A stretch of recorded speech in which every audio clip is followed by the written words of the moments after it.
Bonjour à tous et à toutes. Alors, je pense que... Voilà. C'est bon. Le bouton vert. C'est bon. Le bouton vert. Donc un mot pour vous dire l'actualité, les actualités de cette stratégie vaccinale maintenant en 2024, avec, vous allez voir, plusieurs thématiques abordées, certaines qui sont déjà validées, qui sont dans le calendrier vaccinal, et puis d'autres qu'on espère voir venir. Et donc je vais dérouler le programme. Alors, mes liens d'intérêt, et puis la première actualité dont je souhaitais vous parler, c'est bien sûr, dont vous en avez tous entendu parler, les actualités sur la stratégie de prévention du zona qu'on attendait. Et donc, un mot, je reviens un tout petit peu sur la physiopathologie et les taux d'incidence en France, parce que ça me semble important, et ça c'est vraiment des arguments aussi pour en parler aux patients que vous verrez, donc avant de leur parler vraiment de la recommandation vaccinale. Donc le zona, vous le savez, c'est une pathologie qui est liée à une récurrence du virus varicelle qui reste enfoui dans les ganglions sensitifs et à l'état latent. Donc d'abord, dans la petite enfance, une primo-infection varicelleuse, et puis à l'occasion d'un événement de vie, que ce soit une maladie, l'introduction d'un traitement immunosuppresseur ou un facteur stress X ou Y, eh bien ce virus va se réactiver et entraîner le zona. Il faut savoir que les populations donc en France sont fortement à risque quand il y a un terrain particulier. Pourquoi ? Parce que arrivé à l'âge de 10 ans, tous les enfants ont déjà rencontré le virus de la varicelle. Donc en fait, la population est quasiment immunisée à 100%, on est à près de 99% de séroprévalence de ce virus-là. Et donc ensuite, à l'âge adulte, c'est presque une personne sur 3 qui va être amenée à faire un zona. Donc c'est une grande partie de la population. Ça, c'est vraiment un point important. Dans la clinique, et je passerai assez rapidement, mais on a, et vous connaissez donc plusieurs phases dans cette maladie. La première phase de prodrome avec des signes aspécifiques à type de maux de tête, de fièvre. Et puis ensuite cette phase aiguë. Cette phase aiguë, c'est l'éruption, classiquement vésiculaire, métamérique, donc qui concerne un territoire, essentiellement hémithoracique, et puis qui est extrêmement douloureuse. Et ça, c'est vraiment la phase classique. Et puis après cette phase aiguë qui va durer quelques semaines, elle peut se prolonger par une phase chronique, où là, on va rentrer dans tout ce qui est morbidité de cette infection, et notamment les névralgies post-zostériennes qui peuvent toucher 5 à 30% des sujets, donc c'est vraiment pas négligeable. Et c'est ce qui fait redouter vraiment cette pathologie, puisqu'on sait derrière les conséquences de ces névralgies en termes de difficultés de prise en charge. Souvent des patients, alors on a des traitements antiviraux, mais c'est surtout pour le traitement antidouleur où c'est assez compliqué, et souvent on a plusieurs lignes, on n'y arrive pas, et puis on fait appel au centre référent, il ne faut pas hésiter, mais c'est vraiment compliqué. Donc ça, c'est cette phase chronique, et puis dans cette phase chronique, s'il y a une guérison, ou même si les lésions guérissent, on peut avoir derrière des récurrences. Et donc, on a fait un zona, on est à risque d'en faire d'autres, et ça ne s'arrête pas. Et donc, là, je vous dis un mot classique en population générale, la clinique, vous l'avez compris, je l'ai déjà détaillé, et les complications, donc je vous ai parlé des névralgies post-zostériennes, 5 à 30%, ça c'est vraiment un des fléaux et fardeau de cette maladie. Et derrière, il y a les complications qui peuvent être liées à la localisation. Donc bien sûr, si on fait un zona ophtalmique, c'est toute la gravité de cette maladie, et derrière le risque éventuel de cécité.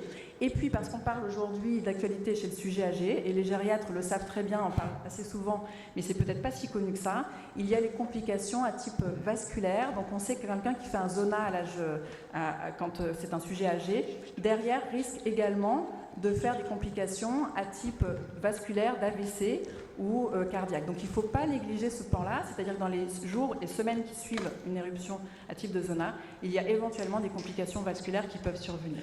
Il y a bien sûr les complications liées à la cicatrisation, éventuellement des atteintes neurologiques en termes d'atteinte des paires crâniennes.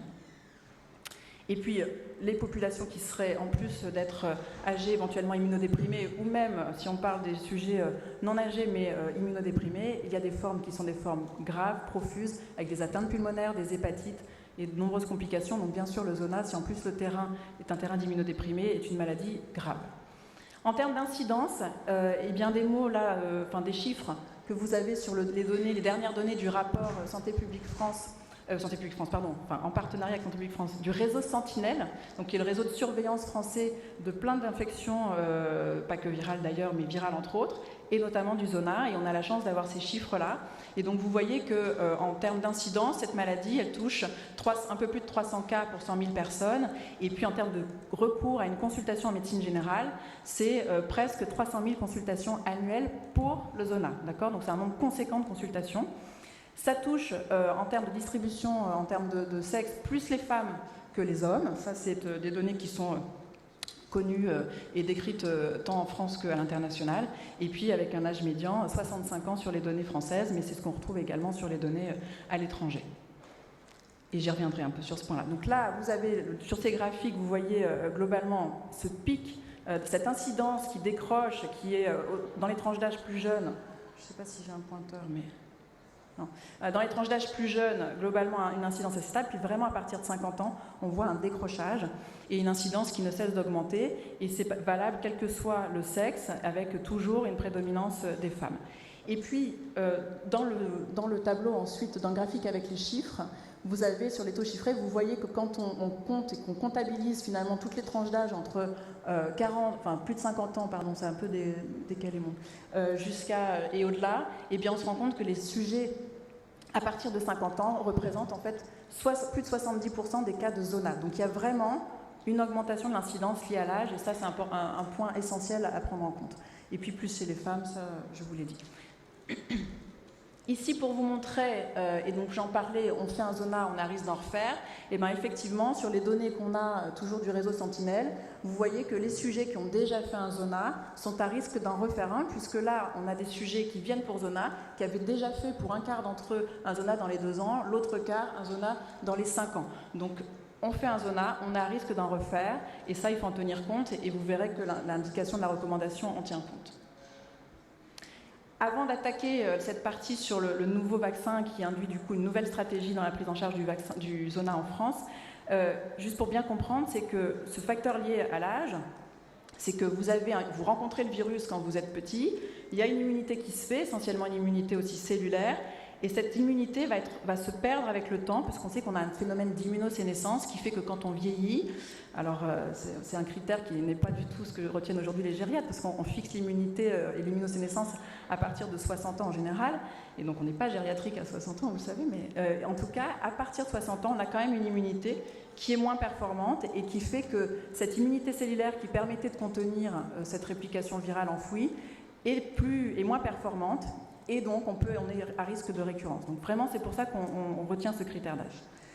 Là, je vous parle, et comme on va parler de cette stratégie qui a changé en 2024, et bien de l'arrivée du nouveau vaccin qui fait que cette stratégie change aujourd'hui. Donc on a un vaccin inerte recombinant. Vous savez qu'aujourd'hui, la recommandation, elle était basée, enfin aujourd'hui, l'année dernière, elle était basée sur un vaccin vivant atténué, performant, mais pas possible de l'administrer dans les populations immunodéprimées, ce qui faisait son point de faiblesse. Et aujourd'hui, on a un vaccin inerte recombinant qui est arrivé et pour lequel, effectivement, on va pouvoir l'administrer, notamment chez les populations immunodéprimées. Donc c'est un vaccin avec une technologie connue, recombinante, adjuvantée, et pour lequel on a déjà pas mal de données, puisqu'on n'est pas les premiers en France à faire...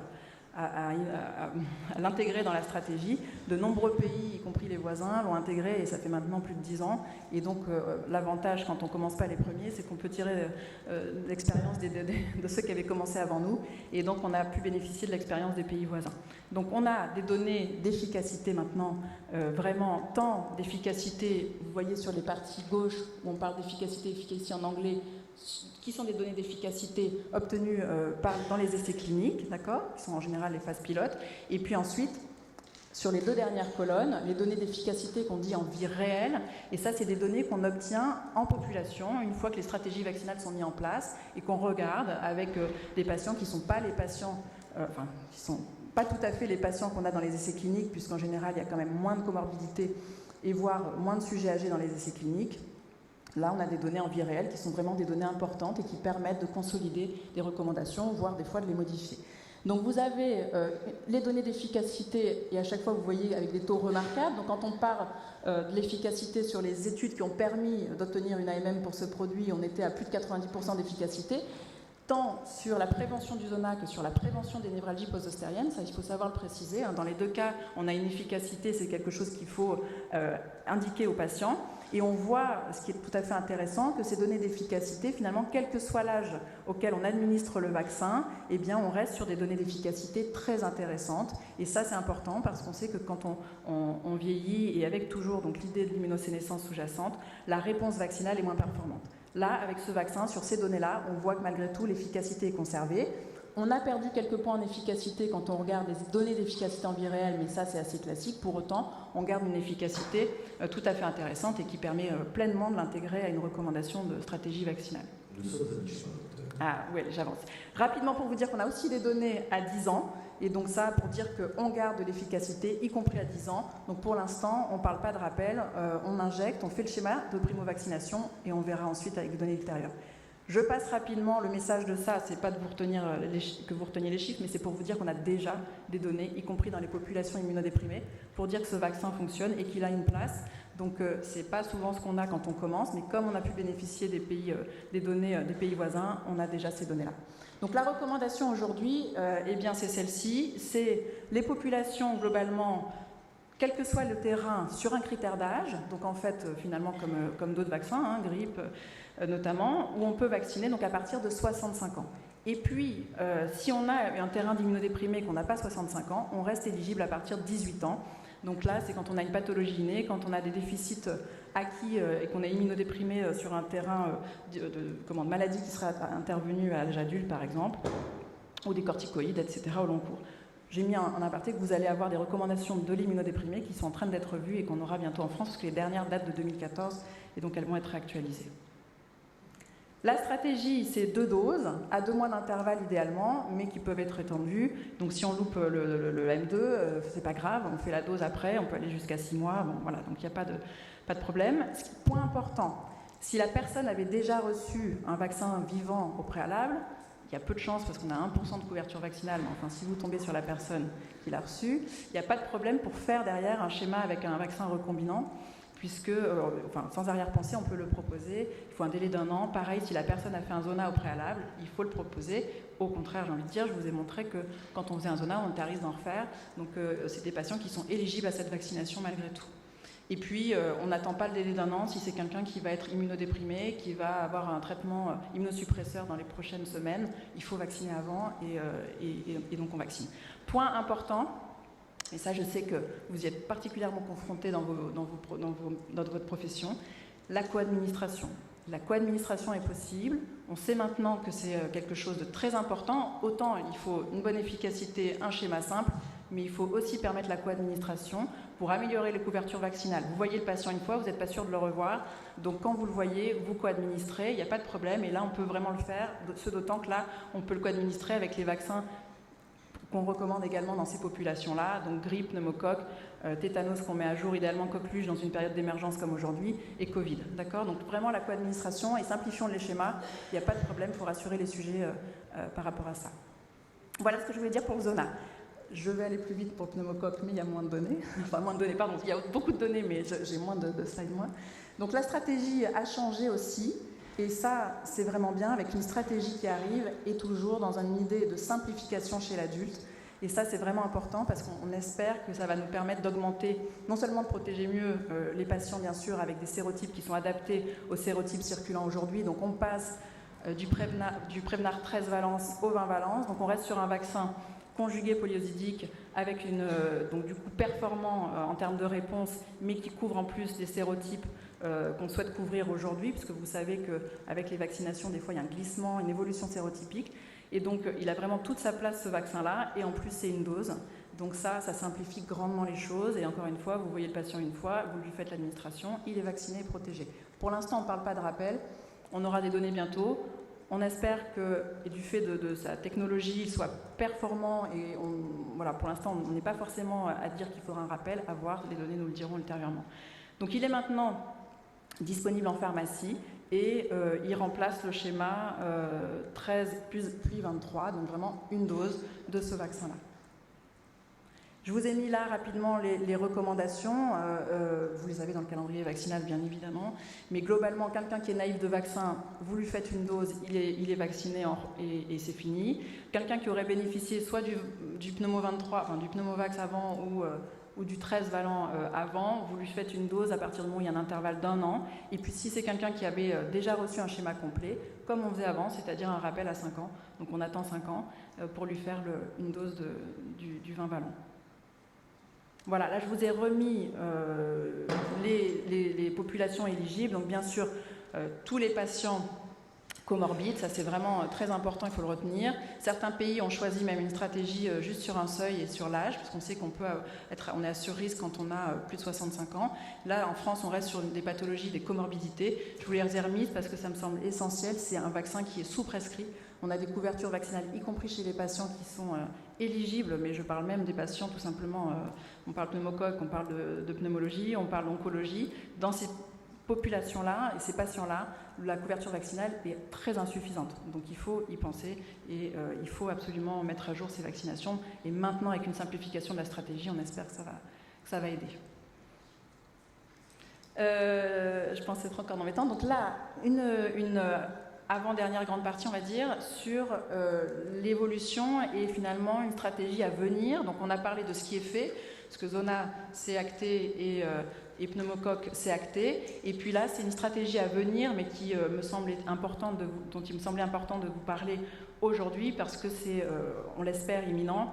Et dans différentes populations, là j'ai ciblé bien sûr sur des sujets, alors on dit âgés, mais encore une fois, attention, hein, on est chez des sujets de plus de 65 ans, on n'est pas âgé à 65 ans, pas gériatrique. Donc globalement, ce qu'il faut retenir, c'est que dans cette tranche de population-là, eh bien, il y a une importante morbimortalité. Et ça, on le sait de plus en plus. Pourquoi ? Parce qu'on teste. Qu'avant, on ne testait pas, on ne savait pas que les patients faisaient en fait des infections à VRS. On en parle et on connaît bien sûr le fardeau de cette épidémie dans la population pédiatrique.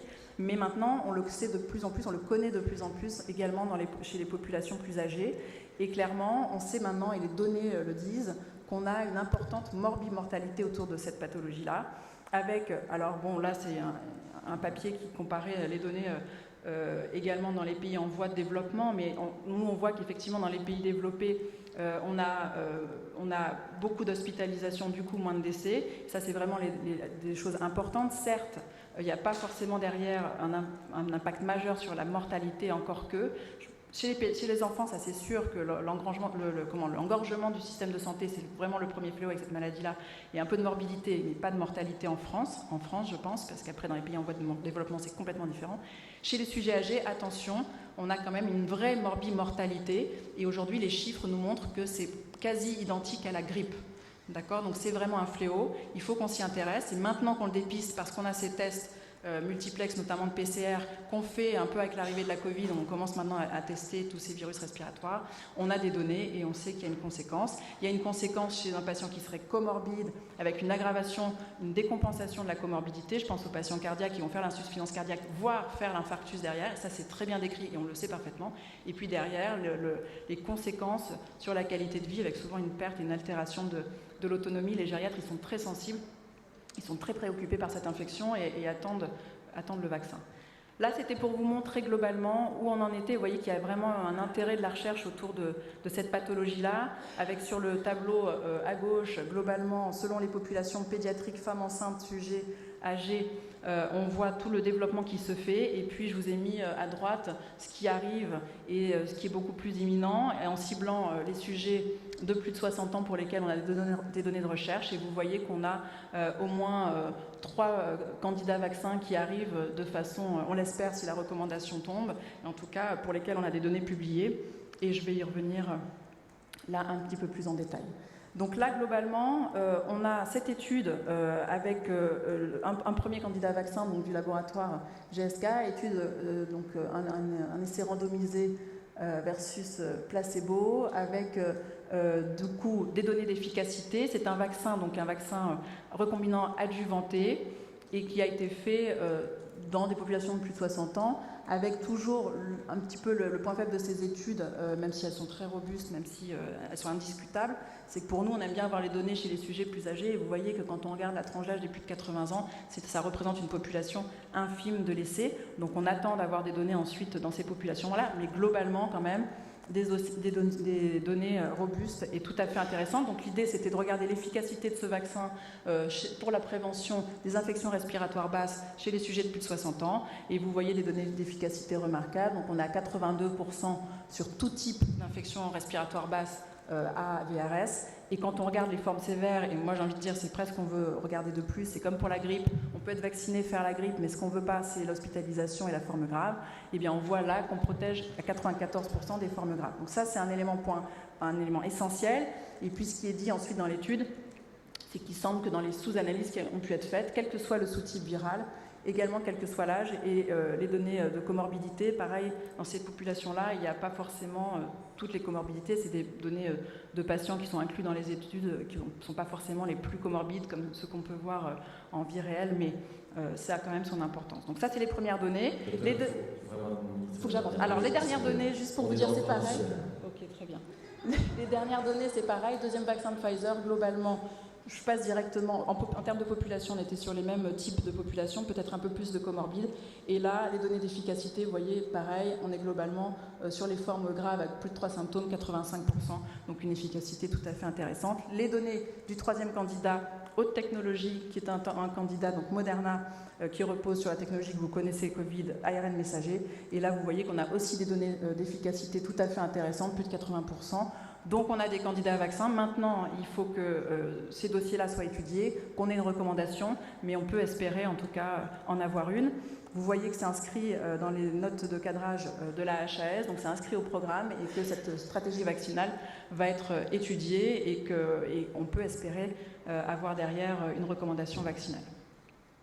Et j'en ai fini avec l'avant-dernière slide sur l'extension des compétences, mais je crois que vous avez eu un grand sujet sur la thématique ce matin, pour vous dire que on est tous assez convaincus que c'est très important, que c'est une très bonne nouvelle, qu'il faut augmenter le nombre d'acteurs en vaccination. Donc cette recommandation, avec le décret derrière, pour dire que les infirmiers, les pharmaciens, les sages-femmes vont s'approprier la vaccination en étant aussi prescripteurs en plus d'être administrateurs, c'est une très bonne chose. Plus on sera nombreux, plus on vaccinera, plus on connaîtra la vaccination, plus on pourra en parler à nos patients et du coup les protéger, et ceux d'autant qu'ils sont vulnérables. Donc bien sûr, ça vous le savez, mais c'est quand même la nouveauté qui est inscrite au calendrier, avec donc cet aspect réglementaire nouveau inscrit au calendrier de 2024. Voilà, pour conclure, donc nouvelle stratégie, vous l'avez compris, avec le vaccin recombinant Shingrix contre le Zona, pour les plus de 65 ans sur le critère d'âge seul, pour les plus de 18 qui seraient éventuellement immunodéprimés. Une stratégie simplifiée pour le pneumocoque, Prevnar 20, une dose. Et puis, pourquoi pas, on l'espère, une nouvelle stratégie vaccinale contre le VRS chez les sujets âgés, et je rajouterai juste éventuellement aussi pour protéger les bébés en vaccinant les mamans. Donc ça, c'est aussi quelque chose qui est au programme. Et puis l'extension des compétences, et ça, on est tous contents de cette nouvelle. Voilà, merci à tous.